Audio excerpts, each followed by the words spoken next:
Assalamualaikum, salam sejahtera. Saya Stana Zarina daripada KK Padang Duas. Hari ini kita akan sambung lagi lah berkenaan dengan penyusuan susu ibu ni untuk session 8, Practice the Assist Breastfeeding. Okey, untuk objektif kita punya sesi ni, pada akhir sesi ni, kita semua akan dapat menerangkan amalan yang membantu dalam rumit ni. Menerangkan amalan dalam membantu penyusuan mengikut kehendak bayi, mencadangkan cara untuk mengejutkan bayi yang tidur dan menenangkan bayi yang menangis. Seterusnya menyenaraikan risiko pemberian suplemen yang tidak diperlukan. Kita juga akan membincangkan kepentingan mengelakkan penggunaan botol dan puting serta membincangkan cara menyelesaikan halangan awal dalam penyusuan susu ibu. Okey, untuk yang pertama, peranan kita sebagai anggota kesihatan dalam amalan yang membantu dalam rumit ini. Okey, rumit ini biasanya kita akan elakkan perpisahan rutin, iaitu anak dengan mak istilah bersama dalam masa 24 jam lah. Tetapi perpisahan tu boleh berlaku jika keperluan klinikal lah. Biasanya kalau kita nak hantar bayi tu ada masalah, okey, ataupun bayi tu kena admit ke SCN, masa tu terpaksalah berpisah. Okey, yang kita boleh katakan untuk menerangkan pada ni kepentingan rumit ini, kita nak terangkan kepada ibu tu nanti ialah kepentingan yang pertama, bayi tu akan tidur lebih lena dan akan kurang menangis lah. Okey, sebab mak ni bila dia bersama anak, dia akan dapat memupuk corak tidur dan bangun bersama. Okay, jika dia pisah, dia akan bagi gangguan lah. Dia tak tahu anak dia tidur macam mana. Okay, bila bangun, bila nak menyusu, tapi bila bersama, itu akan memupuk corak dan tidur bangun bersama. Okay, penyusuan susu ibu pun akan jadi lebih mudah lah berterusan. Dan berat badan bayi akan meningkat dengan lebih cepat. Okay, kita tahu, penyusuan ni kita boleh beri mengikut tanda atau kehendak bayi dengan mudah sebab anak tu dekat dengan mak jadi dia akan menggalakkan juga pengeluaran susu ibu. Okey, seterusnya dengan cara tersebut juga rumit ini ibu akan jadi lebih yakin dalam penjagaan bayi dia. Jadi ibu boleh pastikan bayi dia dalam keadaan baik dan dia tak bimbang lah anak dia duduk kat nursery tu menangis ke kan. Sebab anak dia bersama dia. Jadi yang seterusnya bayi tu akan kurang terdedah pada jangkitan apabila bersama ibu dia berbanding dekat nursery. Sebab kita tahu kat nursery tu dia ramai kan. Jadi ia juga menggalakkan bonding. Okey. Dalam rumit ini juga dia ada halangan. Okey, ini apakah penyelesaiannya? Okey, sekarang saya terangkan penyelesaiannya. Salah satu dia, halangan dia, kita kena mengambil berat. Mak tu kadang-kadang dia letih dekat ward kita ambil kira waktu rehat. Okay, masa tu mestilah tiada pembersihan, tak ada pelawat, kadang-kadang ada medical round. Jadi, memang tu adalah satu halangan untuk rumit ini. Okay. Lagi satu, kita menilai kelahiran untuk menentukan sekiranya ada, kita tengoklah mak tu dia dalam labor yang panjang. Okay, masa dalam labor tu, mungkin ada penggunaan anestesia ataupun ubat tahan sakit ataupun ibu tu sendiri dia lakukan episiotomi. Okay? Bila ada macam tu, prosedur tu mesti prosedur yang panjang kan. Kita tahu, jadi kesan dia, ibu tu mungkin akan rasa letih. Dia rasa tertekan, dia rasa tak selesa.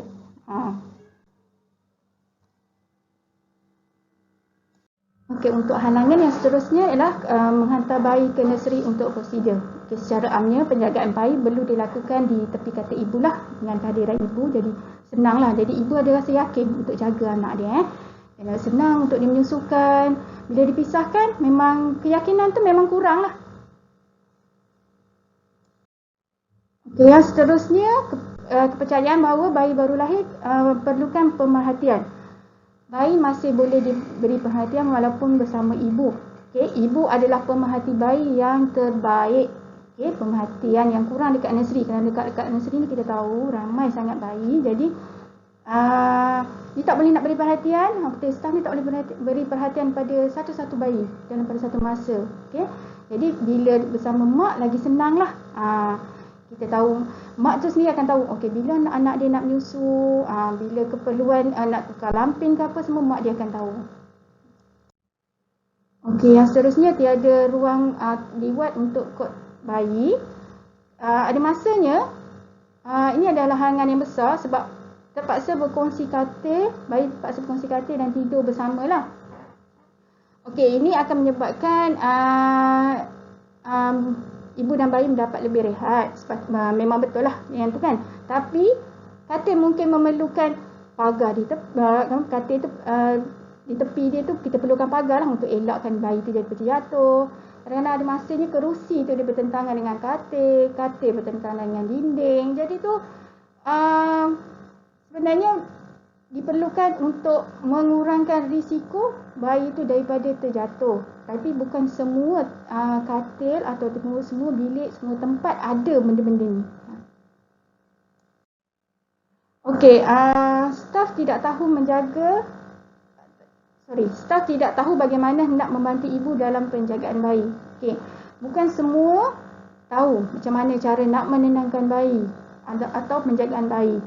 Okay, sebab itulah ibu sendiri ada masanya masa kita ni dalam antenatal kita dah kena terangkan kat ni. Kita kena bantu dan ajar macam mana nak jaga bayi, terutamanya pada waktu malam.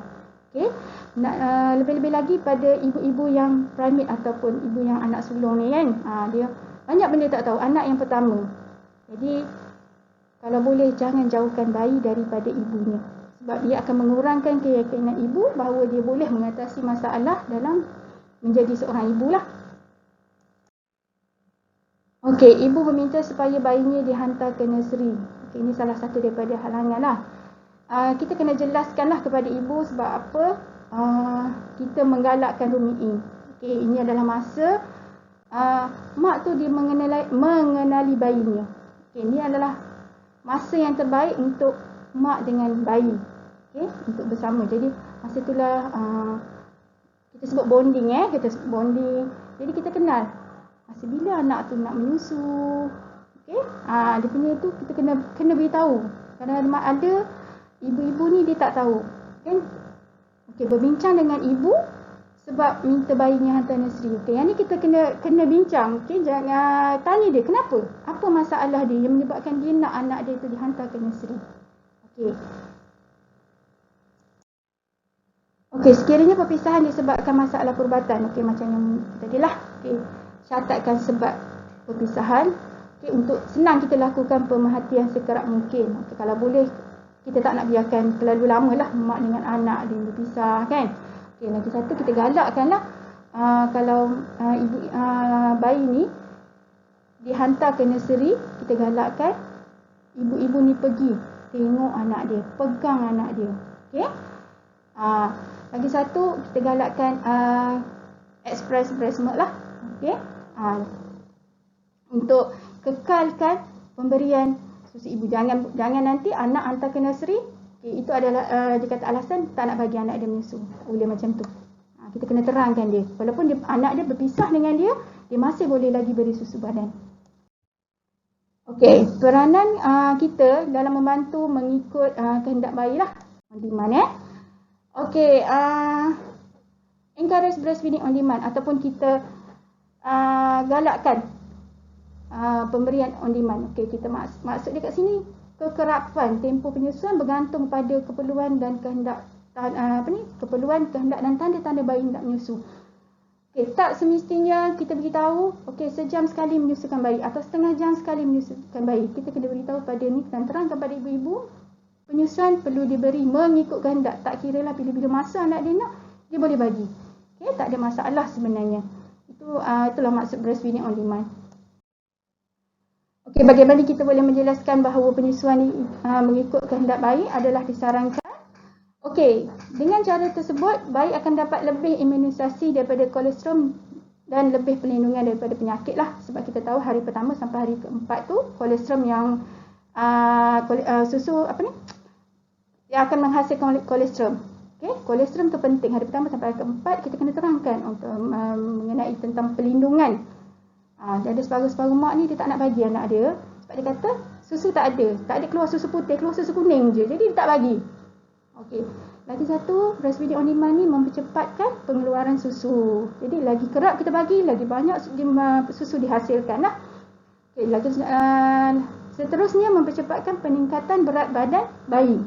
Okay. Biasanya kalau kita kena terang kat mak dia. Okay. Kadang-kadang mak cakap, okey hari pertama saya bagi ada sikit je anak menangis, terus bagi tu. Tapi kita kena advise, kita kena terangkan, kena nasihat.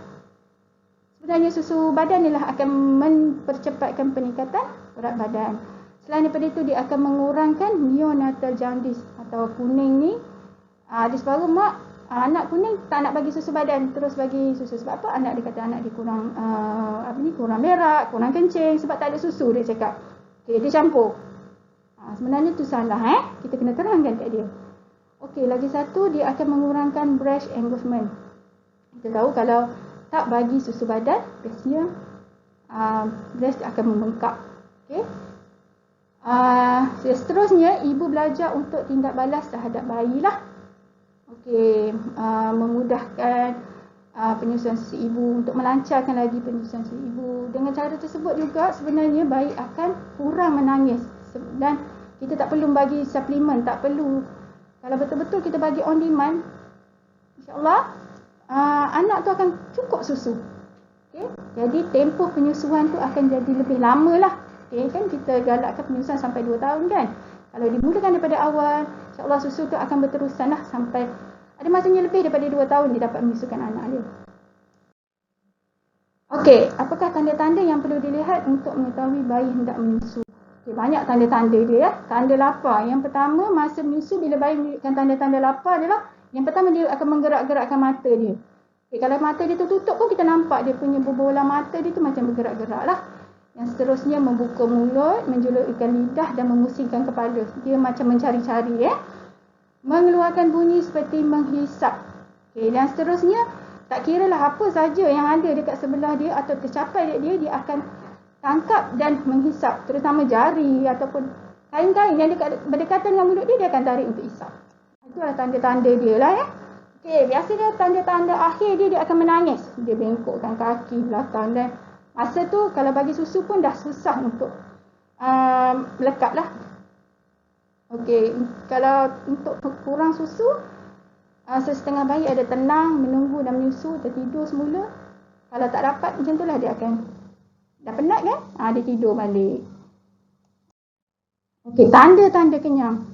Okay, pada permulaan penyusuan kebanyakan bayi badan dia akan mengeras lah. Tapi bila dia dah rasa kenyang, dia dah dapat susu, perut dia dah penuh full, dia akan jadi badan dia relax je. Dan ada masanya dia akan lepas sendiri puting. Okay. Ada setengah tu dia terus lagi hisap. Yang ni orang kata nak bergantung tu sehingga dia rena lah. Okey, tapi kita kena jelas lah pada ibu. Ibu hendaklah biar bayi dia menghabiskan sebelah payudara sebelum dia memberi payudara sebelah lagi supaya bayi dapat haimat dan meningkatkan bekalan susu ibu.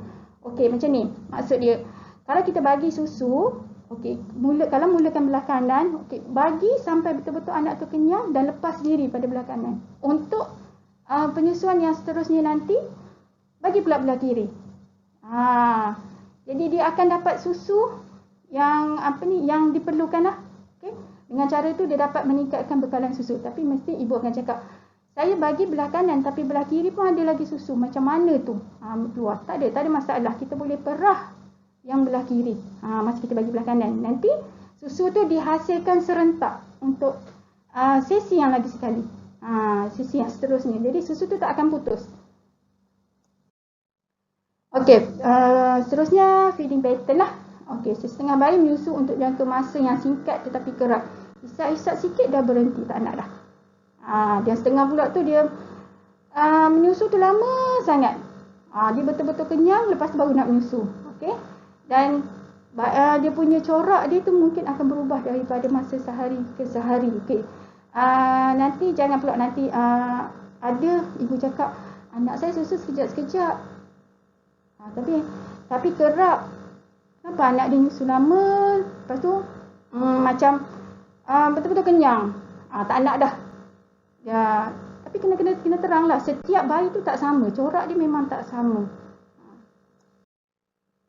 Okey, untuk corak penyusuan bayi baru lahir yang cukup bulannya biasanya untuk newborn biasanya setiap 1 hingga 3 jam lah pada hari pertama hingga hari ke-7. Okey, mungkin akan menjadi lebih kerap sebab tadi kita beritahu kan. Dia tak sama. Setiap bayi tak sama.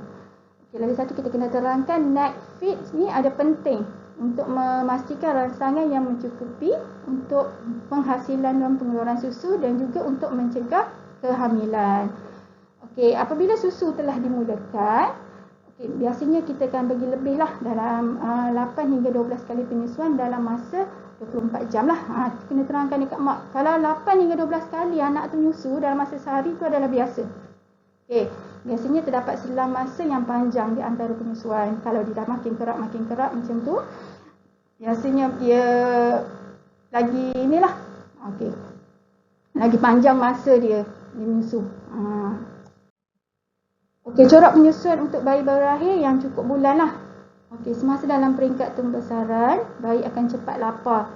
Jadi dia perlukan lebih susu lah selama beberapa hari lah untuk meningkatkan penghasilan susu. Tak ada masalah. Itu yang kita cakap tadi on demand lah kan. Mengikut kehendak dia. Okey, ini memenuhi keperluan bayi sekiranya mereka lapar dan sekiranya ibu sendiri berasa payudara penuh. Okey, tak ada masalah, bagi sahaja. Okey, jika anak tu dah kenyang, nasihatkan ibu tu untuk dia perah. Okey, corak penyusuan yang panjang biasanya lebih daripada 40 minit lah untuk setiap penyusuan. Kalau yang pendek pula kurang daripada 10 minit.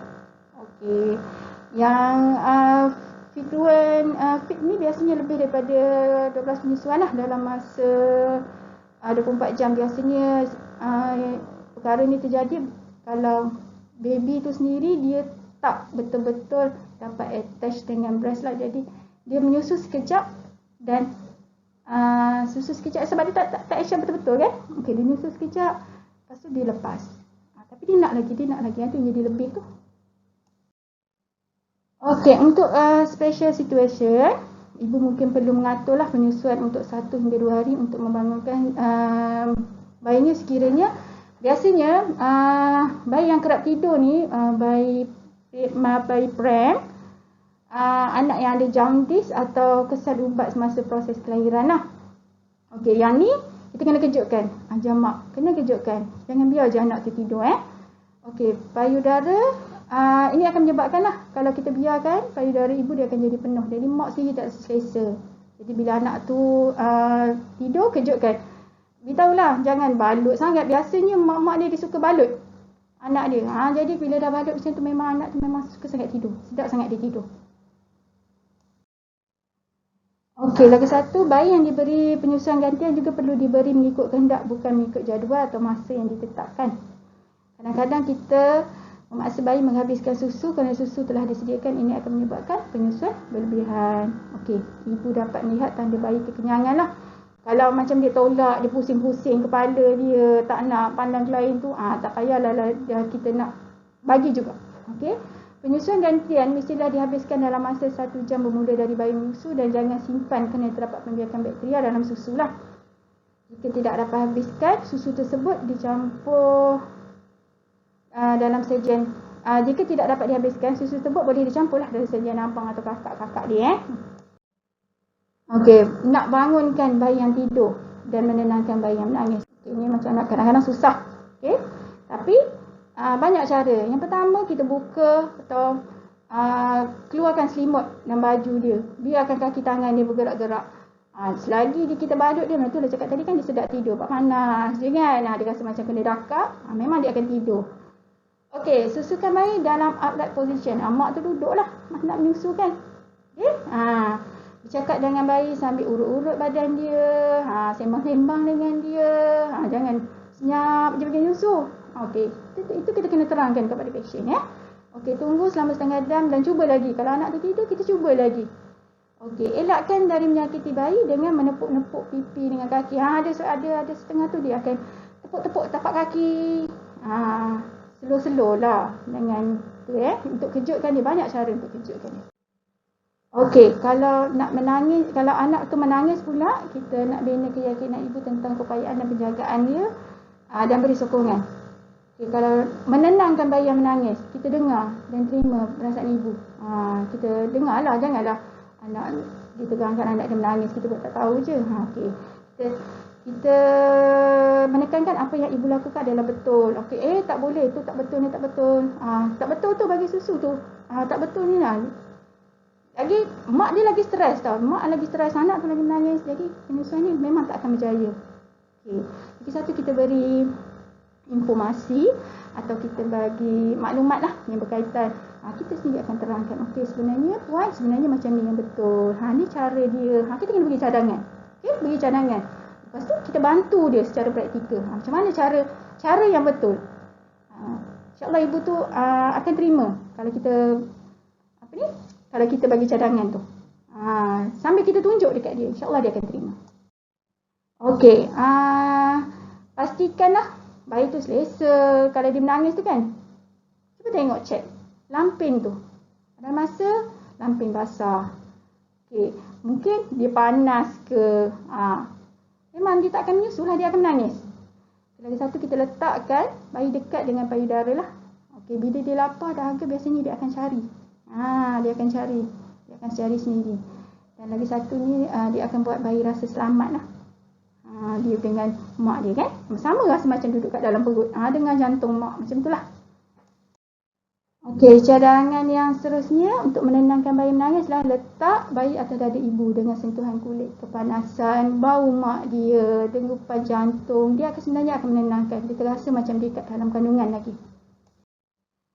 Okey, bercakap, menyanyi, dodoi, dukung, urut belakang dengan lembut, kaki, tangan dia. Macam tu lah untuk menenangkan dia ya. Okey. Seterusnya, beri sebelah payudara pada setiap penyusuan dan memberi payudara sebelah lagi pada penyusuan yang seterusnya. Macam yang saya beritahu tadi lah. Sebelah bagi, yang sebelah lagi tu kita boleh perah kalau banyak. Okey. Jika payudara tidak digunakan menjadi penuh, kita perah. Lagi satu, boleh kita terangkan dekat mak dia, kurangkan pengambilan kopi atau minuman berkafein lah. Jangan merokok di sekeliling bayi atau merokok sebelum atau selepas penyusuan. Yang ni biasa kalau ada perokok dalam rumah atau mak tu sendiri yang merokok, kita kena terangkan kat dia. Minta bantuan orang lain untuk mendukung dan menjaga bayi untuk sementara waktu. Kalau dia dah menangis, tak dah berhenti, mak tu mungkin dah stres, boleh minta bantuan.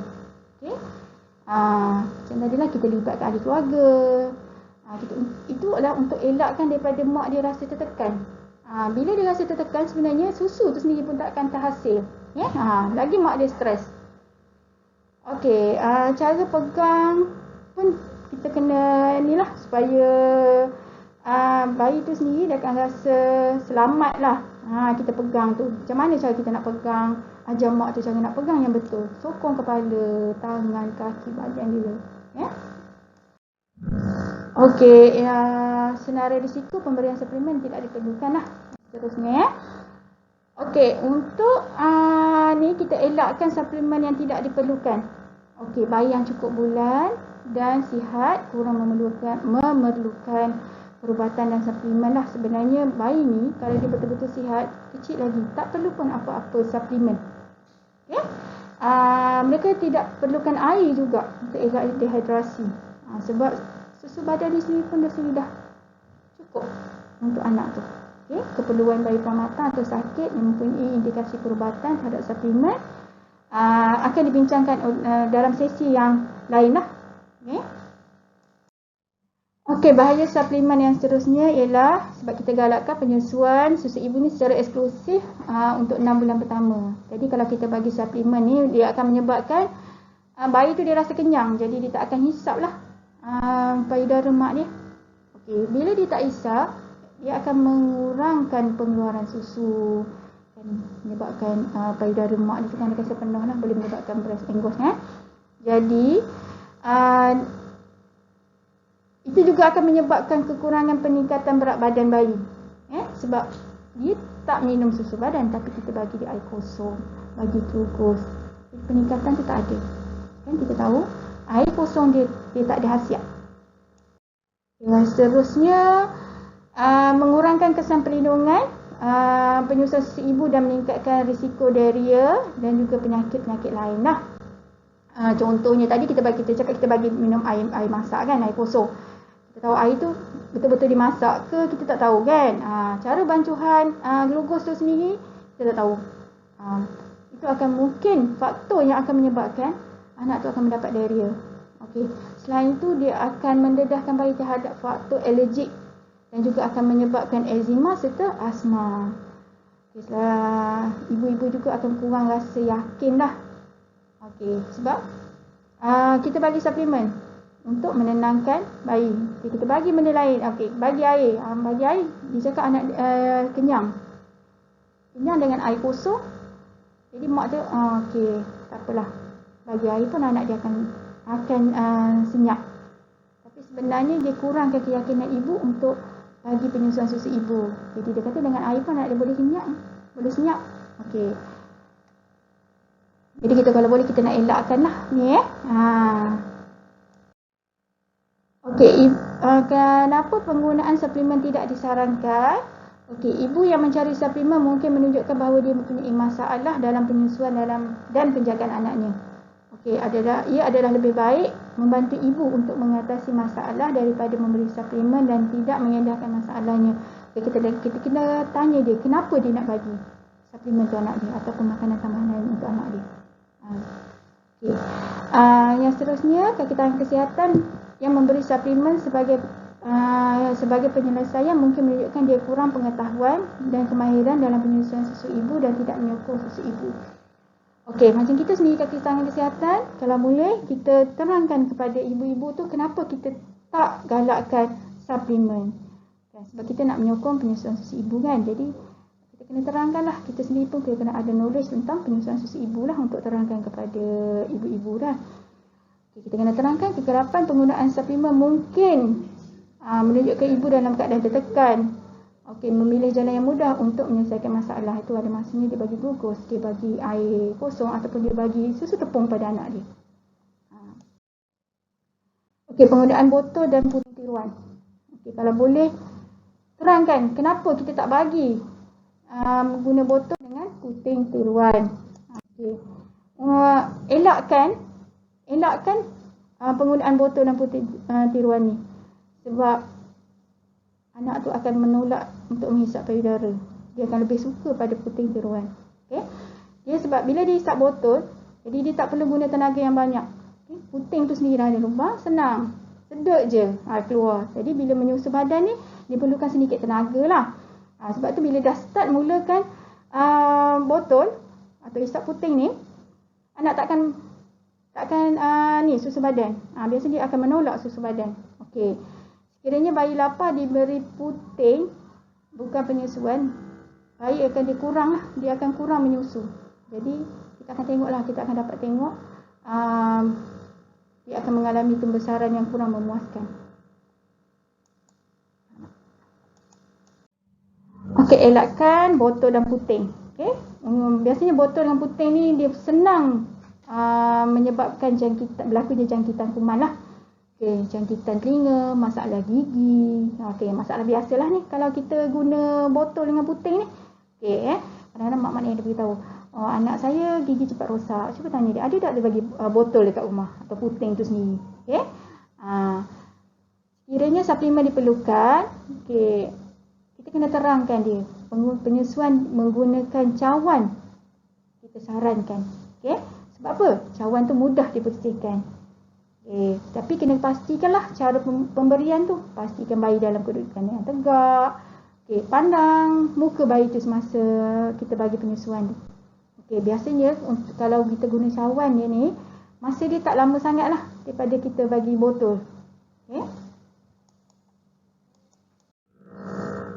Daripada tajuk kita hari ni, kita akan dapat rumit ini dan penyusuan on demand akan membantu dalam penyusuan susu ibu dan boni lah. Maka memang banyak dalam yang kita perlukan untuk bantu ibu belajar jadi macam mana dia menjadi seorang ibu.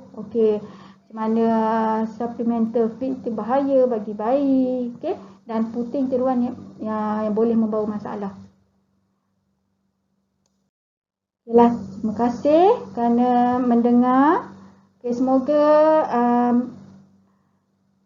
bermanfaatlah dan membantu dalam kita punya kerja-kerja ataupun membantu ibu-ibu, kita dapat membantulah ibu untuk menjayakan lagi lah penyusuan susu ibu.